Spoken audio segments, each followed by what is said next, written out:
Oscar, muy buenas tardes y muchas gracias.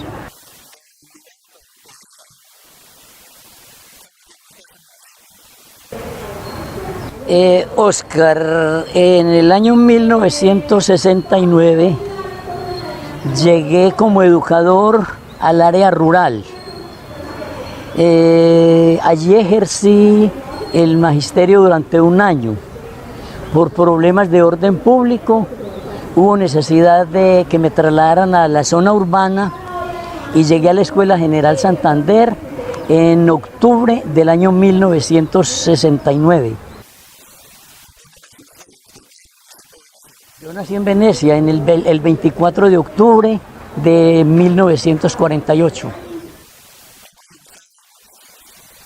Te decía que en el año 1969 laboré un año en el área rural. Luego, aquí en la Escuela General Santander, laboré durante 23 años.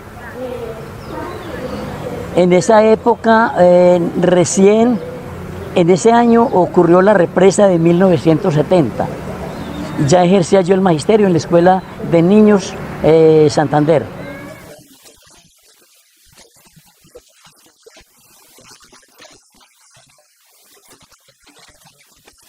Sí, yo viví en carne propia, inclusive en el libro tengo un artículo que habla específicamente de esa represa.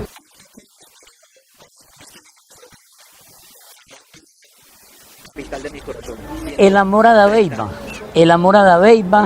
porque Dabeiba es mi esposa, de Dabeiba son mis 2 hijos, y todo eso me llevó a enamorarme de este pueblo. A pesar de que me fui en 1990 a laborar a Medellín, después de la jubilación me dediqué a la investigación, a la historia, y ahí obtuve en 10 años de investigación la elaboración del texto.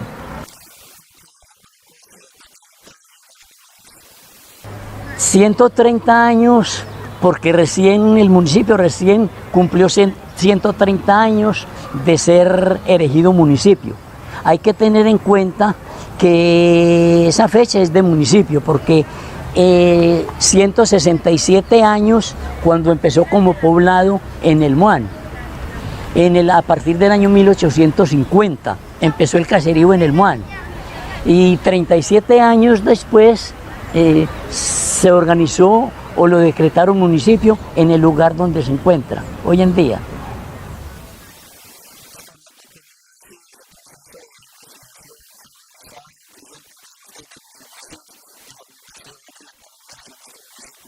Para iniciar este trabajo, yo tomo como base, ubicándonos en el tiempo y en el espacio, a partir del año 1830, con la muerte de Simón Bolívar.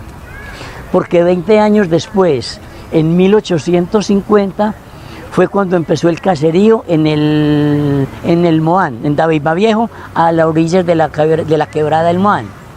Eso fue en 1850. 37 años después, ese caserío allá desapareció por descuido del mismo gobierno y por mucha violencia que existía. Eso fue después, porque en 1887 aún no había llegado la guerra de los 1000 días. Fue cuando el gobernador de esa época, Marceliano Vélez, nombró al doctor Juan Enrique White, ingeniero inglés, para que trazara este pueblo. En 1887 fue cuando fue decretado como municipio. 13 años después, para el 1900, ya fue la guerra de los 1000 días. 14 años más adelante, o sea, en 1914, fue la llegada de la Madre Laura aquí al municipio. Así pues, en diferentes etapas, organicé este trabajo, porque ya en 1926 se logra ubicar la apertura de la carretera al mar. Y en 1942 más o menos, cuando se fundó la minoría, que fue regida por los hermanos capuchinos. También eso funcionó más o menos por un lapso de 10 años. Ahí viene otra etapa más, que es en 1948, cuando la guerra, la famosa violencia. Sí, es correcto, de 1948. Y después ya viene esa etapa de 1970, cuando fue la represa de Dabeiba, que ya estaba yo aquí en esta localidad. Y aparece también en este trabajo los sucesos, aparte de los sucesos ocurridos para finales del siglo. Entonces, todos esos aspectos los fui considerando para elaborar el trabajo.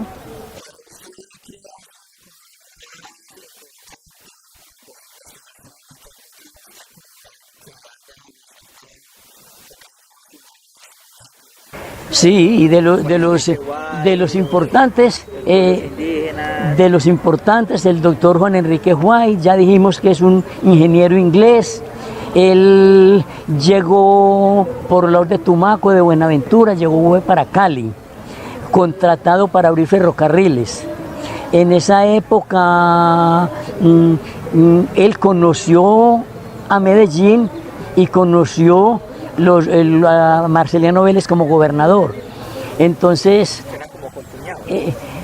no sé si serían familiares. Lo que sí sé que él, producto de sus trabajos, el doctor Marceliano Vélez lo contrató aquí en Medellín, también porque en Cali le estaban quedando mal con los sueldos que lo habían contratado allá en Cali. Entonces, ahí fue donde el doctor Marceliano Vélez lo contrató aquí para que trazara este pueblo por allá, por la época de 1887 más o menos, para que trazara este municipio. ¿Usted ha leído los escritos que él dejó, los libros, los relatos? No tengo pues nombre de libros.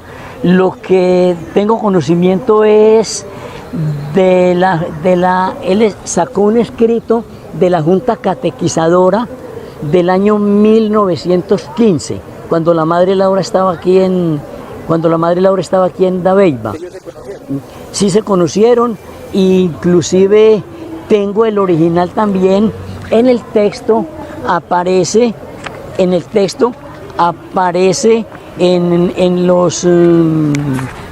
la misión catequizadora de Dabeiba, resguardos indígenas, donde Juan Enrique White, de febrero 14 de 1915, donde él habla, cómo era la organización indígena aquí en esa época, y una ordenanza que él presentó a la Asamblea Departamental, pero no pasó. Pero es muy importante. Era defendiendo las comunidades. Sí, defendiendo las comunidades y la forma como estaban organizadas. Ahí está textualmente en un anexo, la misión catequizadora de Dabeiba. En cuanto a lo de la violencia bipartidista entre liberales y conservadores. Sí, eso fue en el año 1948, cuando la muerte del doctor Jorge Eliezer Gaitán, que desde las 9 de la mañana prácticamente aquí este pueblo lo tomó muy en serio y se cree que en la cantina, en la antigua cantina La Estrella Roja, ahí fue donde empezó la revuelta aquí en el municipio por parte de algunos señores que empezaron a incitar, se reunieron aquí en el parque con dirección a tomarse en la alcaldía. Ahí aparece en el texto textualmente la violencia bipartidista de 1948. ¿Para esa época la alcaldía no estaba ahí? Para esa época la alcaldía no funcionaba en este lugar. La alcaldía, tengo entendido que funcionaba en el anterior casa consistorial, que es al lado izquierdo de la capilla, estando uno de frente.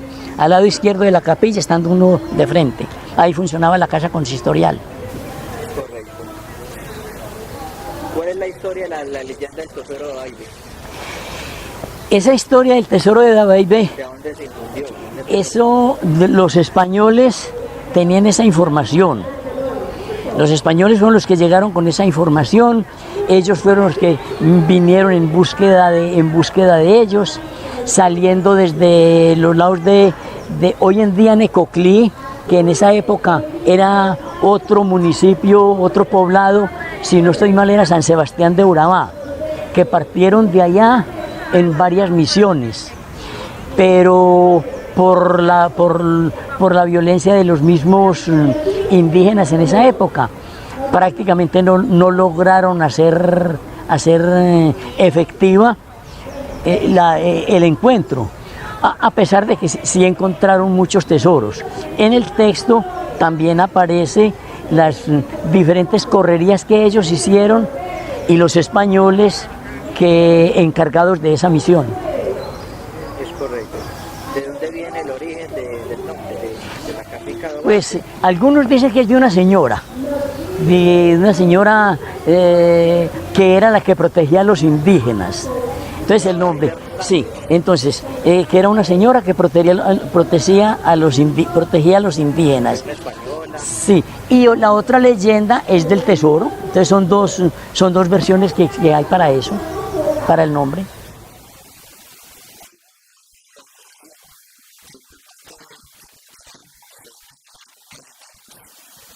Eso ha tenido mucha variación, porque los gobernantes no todos han tenido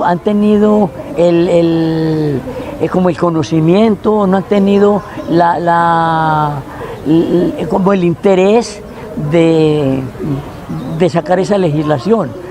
Pero, como te repito, en el mismo texto ya tengo algunos interrogantes, algunos cuestionamientos por las diferentes etapas que ha ocurrido ese estudio sobre los indígenas. Cuando se habla de sus indígenas, en Verá, castillos y su patrimonio, ¿a qué se refería usted? ¿A qué se refiere cuando se habla de Verá y su patrimonio? Lo que pasa es que los indios en Verá,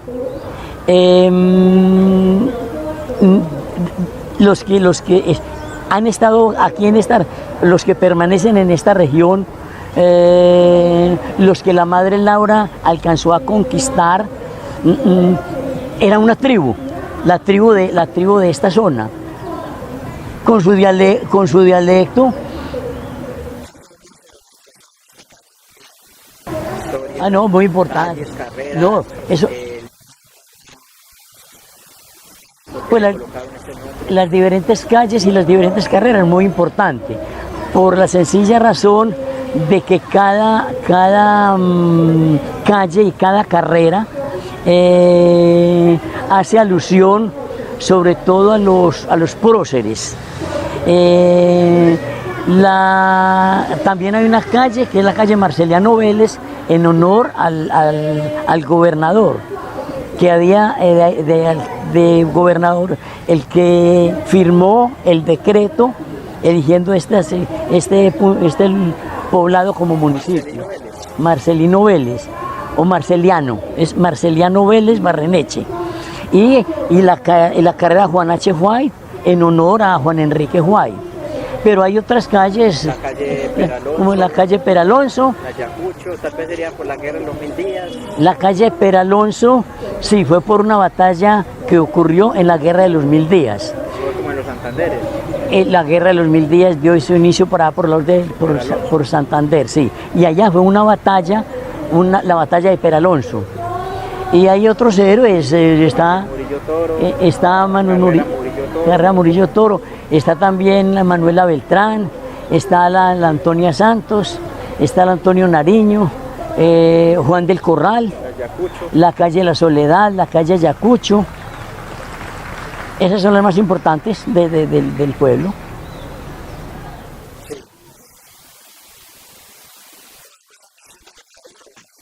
¿Qué encontró usted?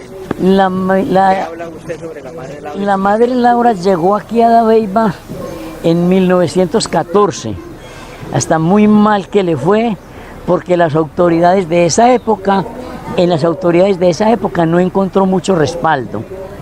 Y donde actualmente está la iglesia principal, ahí llegó ella a formar su casa. Y lógicamente que encontró los indios desnudos. Ella cargó, por eso la gran misión que ella hizo acá, ligero, fundó una escuela. El departamento la nombró a ella como directora de una escuela. Empezó a recoger los indígenas. Y por ahí unos términos de unos 4 o 5 años, 1917, fue cuando ya empezó, cuando le aprobaron la comunidad de la Madre Laura que ella fundó acá. Y se dedicó por el Pitar, recorrió muchas partes del municipio y ahí fue donde obró muchos milagros. Inclusive se dice que uno de los últimos milagros de ella fue cuando la peste de cuando la plaga de la langosta, que no había agricultura porque la langosta sí, y entonces ella conversó con un dirigente de los indígenas solicitándole que le trajera indígenas para ella enseñarles aquí. Y el indígena como que le dijo que se comprometía a traerle indígenas si ella los libraba de esa peste de la langosta. Y dice la historia que ella se fue al templo a orar, a suplicarle al Señor, pues, a pedirle que el compromiso que tenía con los indios. Y comentan que en el momento de salir ella de la oración, se vio una nube de langostas impresionante que nunca se había visto, y que esa fue la ida de las langostas, y que así fue el exterminio de las langostas aquí en esta zona. Y que el indígena también le cumplió, porque a los días también empezó a traerle indios del campo para que ella los evangelizara. ¿Por qué? Por la visión que tenía Juan Enrique White, ¿cierto? De avance, esas ideas europeas, dio inicio a que estas calles fueran trazadas y tan amplias, porque las calles de los municipios coloniales fueron trazadas por los españoles, por ejemplo Santa Fe de Antioquia, muchos municipios, Contino, los municipios más antiguos, Santa Fe de Antioquia, tienen las calles estrechas.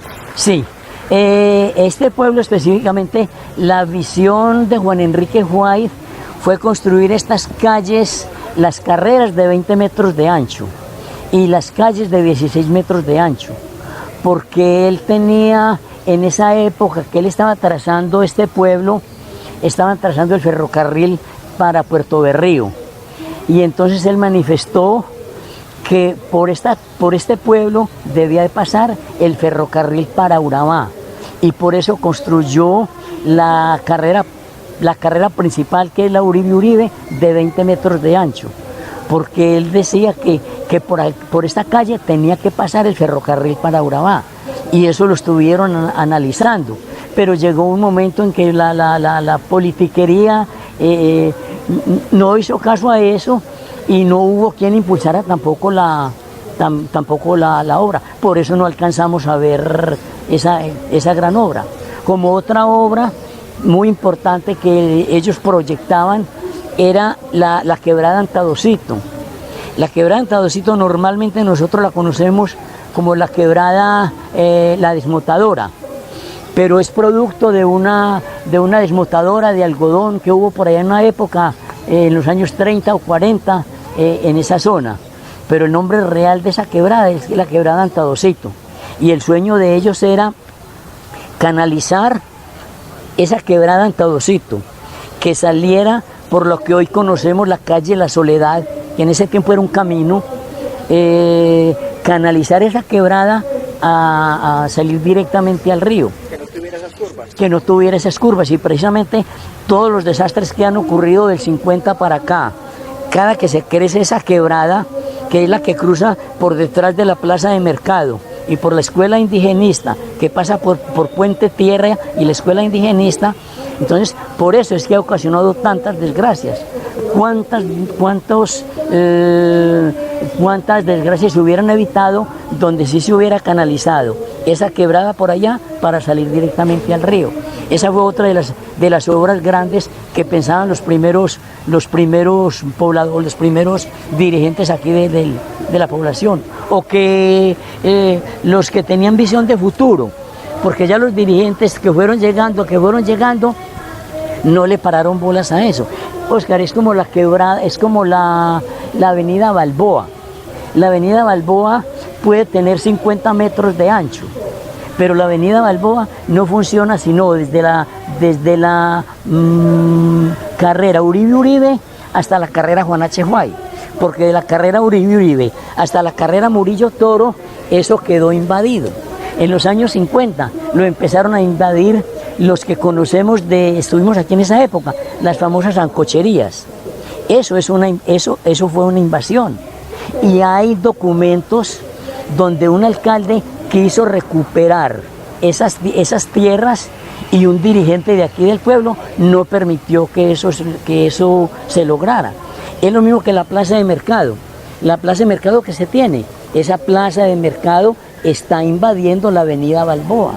Entonces, todas esas cosas que eran proyección de futuro, con el tiempo no se supieron aprovechar. Al punto de que es crítica la situación como vemos hoy en día el espacio público en nuestra población, totalmente invadido y no hay calles, no hay aceras para los peatones poder cruzar.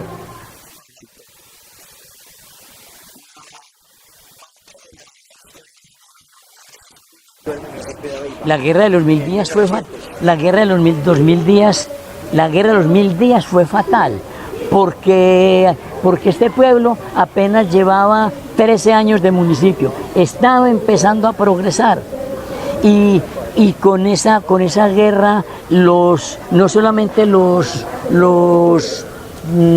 advenedizos que se encargaron de llegar a esta población y que estaba cogiendo impulso, se tuvieron que perder de aquí otra vez. Entonces, bastante retraso tuvo el pueblo en esa época por la guerra de los 1000 días.